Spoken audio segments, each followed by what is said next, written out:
విజయవాడలో call money మళ్లీ పడగ విప్పిందన్నారు మాజీ ఎంపీ కేశినేని నాని. విజయవాడ ఎంపీ కేశినేని చిన్ని అనుచరుడు కబ్జాలకు దౌర్జన్యాలకు పాల్పడుతున్నారంటూ సీఎం చంద్రబాబుకు లేఖ రాశారు నాని. చిన్ని అనుచరుడు ముల్పూరి కిషోర్ పై చర్యలు తీసుకోవాలని డిమాండ్ చేశారాయన.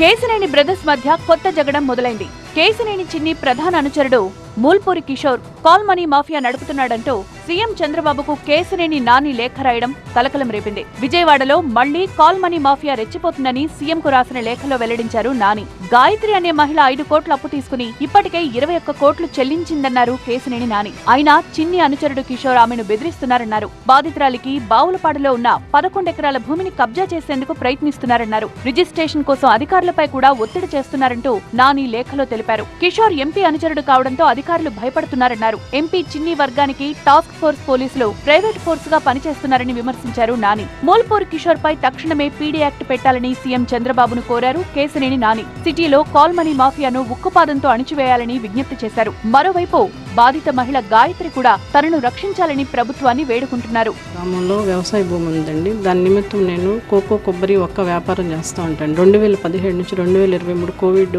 మూలంగా వ్యాపారం సరిగ్గా జరగక నాకు పరిచయం ఉన్న వెన్నిగండ్ల హర్షవర్ధన్ ఆర్టీసీ కాలనీలో ఉంటారండి. అతన్ని సంప్రదించగా విడతల వారీగా 5 కోట్ల రూపాయలు తీసుకున్నానండి. ఆ సమయంలో నా దగ్గర నుంచి 40 సంతకాలు చేసిన ఎంటీ ప్రామిసరీ నోట్లు, ఎంటీ చెక్కులు, కాంక్వెస్ట్ పేపర్లు, నాన్ జ్యుడిషియల్ స్టాంప్ పేపర్లు 4 ఆస్తులు స్వాధీనం చేసుకున్నారండి. వాళ్ళ హ్యాండ్ ఓవర్లో ఉన్నాయండి. అది కాకుండా ఏదైనా ఇంకా మాకు రిజిస్ట్రేషన్ చేయాలి అని అంటే నేను మా వ్యాపార భాగస్వామి మా పొలం పక్కన ఆయన సంప్రదించగా ఆయన పొలం తనఖా రిజిస్ట్రేషన్ లేనందువల్ల రిజిస్ట్రేషన్ చేసి ఉన్నారండి. మేము మనీ కట్టగానే తిరిగి క్యాన్సిలేషన్ చేస్తానని చెప్పి ఉన్నారండి. ఆ టైంలో నా కుమార్తె చెక్కులు, నోట్లు మా వ్యాపార భాగస్వామి పొలం యజమాని అయినటువంటి ఆయన కూడా ఒక్కొక్కళ్ళ దగ్గర నుంచి 20 చెక్కులు, నోట్లు, కాన్ఫెస్ట్ పేపర్లు అన్నీ తీసుకున్నారండి.